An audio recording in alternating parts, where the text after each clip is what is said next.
Yes, karibu na 69 Sports na wakati unakuwa nami Mwanaisha Lukali, beki kisikira wa Chachari, Afrika Mashariki na Kati, ambaye anahakikisha na kuletea ripoti ya kimichezo ambako hivi sasa inaendelea kufanya vizuri zaidi ndani na nje ya mipaka ya Tanzania, ikiwa leo ni siku ya Jumanne ya tarehe 2 ya mwezi wa 6 mwaka 2026.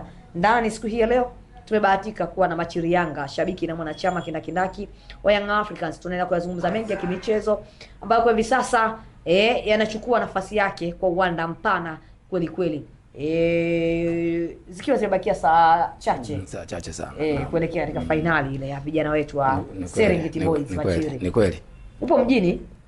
Nipo mjini. Mambo ya maisha yanakwenda? Tunamshukuru Mungu. Ndio. Alhamdulillah.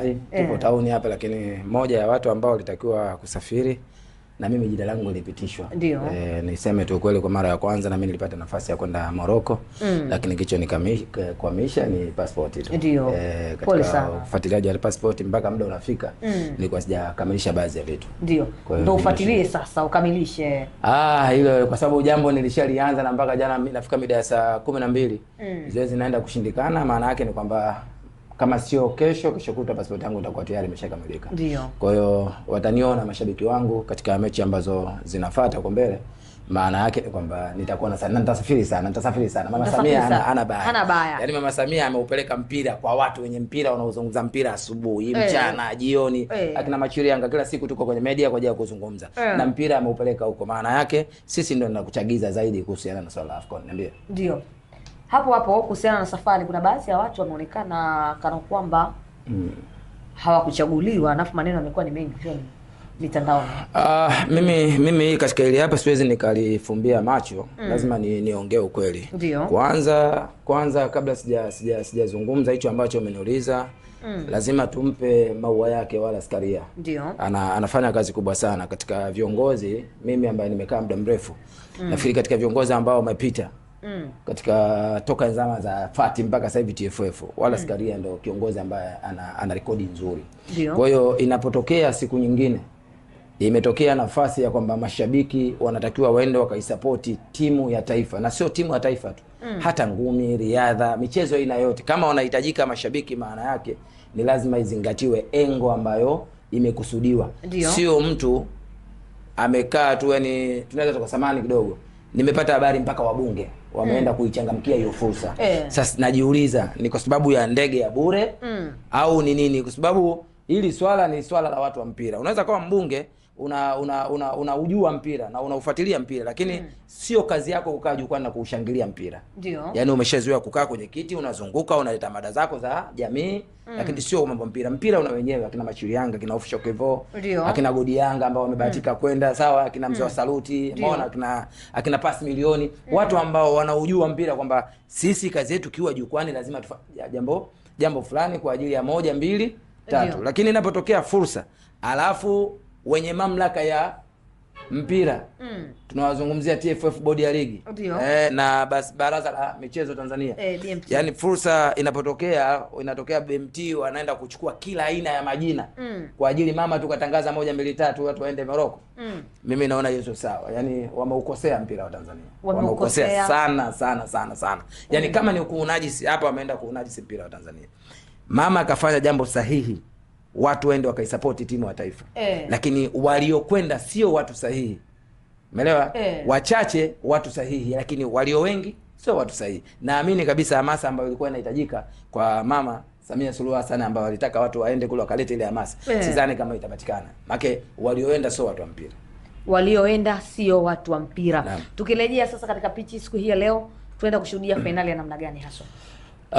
Binafsi kwanza kwetu ni rekodi kwanza. Lazima tuzungumze ukweli.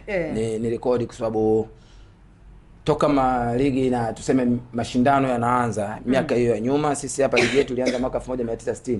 Lakini sijafuatilia kuangalia game za kimataifa AFCON zilianza mwaka gani. Lakini niseme tu ukweli, kwanza tumeenda kuweka rekodi kwa sababu kwanza hatujawahi kucheza hizo finali. Yaani ni watu ambao tunashiriki hizo finali, lakini sio kwenda kucheza finali kama ambao leo tunaenda kuishuhudia. Kwa hiyo vijana wamekuja wakati sahihi, wakati ambao kila mtu anategemea kupata kile ambacho tuitegemea ukipata, kwa sababu kwanza sisi tunaenda kuhoti mashindano ya AFCON hayo. Alafu vijana wamekuja kuingia finali ya AFCON. Maana yake leo Tanzania inaenda kutajwa kwenye midomo ya watangazaji wakubwa duniani. Umeona, watangazaji wakubwa barani Afrika. Yaani vijana wakigusa tu pasi, kabla mchezo haujaanza lazima utaisikia mashindano haya ya AFCON mwakani 2027 yanaenda kufanyika Tanzania, ambao Watanzania wenyewe mnawaona ndio hawa na wale kule jukwani ambao mnawaangalia. Kwa hiyo imekuja sehemu sahihi na vijana wameitendea haki. Lakini yote kwa yote pia mimi niseme kitu kimoja, bado tunaendelea kuvunja rekodi ambazo kwanza tulijaribu kuzitengeneza na tukashindwa, lakini sasa hivi tumeenda kuzitengeneza zetu zenyewe. Kwa mfano ukimwangalia wala Skaria toka anaingia madarakani, mimi naweza nikathubutu kusema, lazima niseme hili, kwamba ndio kiongozi pekee ambaye ana mafanikio makubwa sana toka ingia katika ngazi ya TFF, toka fati mpaka hapa tumefika kwa TFF. Maana yake ni nini? Mwaka 1980 kama sijasahau ndio mara ya kwanza sisi kushiriki AFCON, umeelewa, ya senior team. Lakini tulichukua zaidi ya miaka 39 kuja kushiriki tena 2019 AFCON hiyo. Sio kwa mafanikio makubwa, lakini kile kitendo cha kushiriki tu kwetu ni faida. Lakini 2023 Mungu amejalia tena tumeshiriki. Lakini huyo Karia ndio ameenda kusababisha leo Simba wanajigamba kuingia robo finali mara nyingi. Ni uongozi wa Karia ambao umenyooka.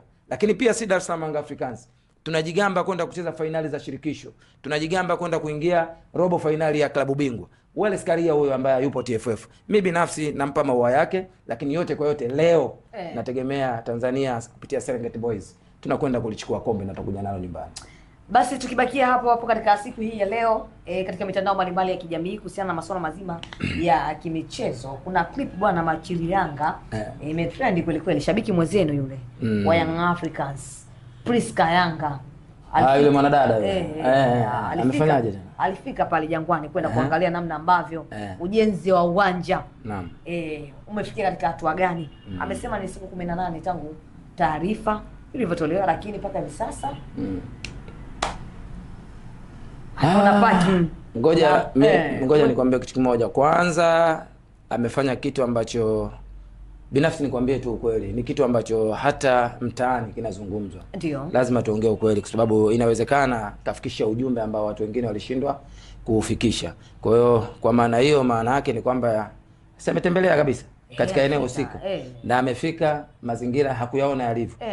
Ana haki ya kuongea kile ambacho amekiona, kwa sababu hata ukibisha, maana yake kutoka Gongo la Mboto, kutoka Chanika, kutoka Kawe, kutoka Bunju kuja hapa haikugharimu hata shilingi 10,000. Sana sana utatumia ni shilingi 5,000 au 6,000. Kwa hiki ambacho amekuzungumza, kuna mtu mwingine atataka kuja kujionea kwa macho. Je, ameongopa au alichoongea ni sahihi?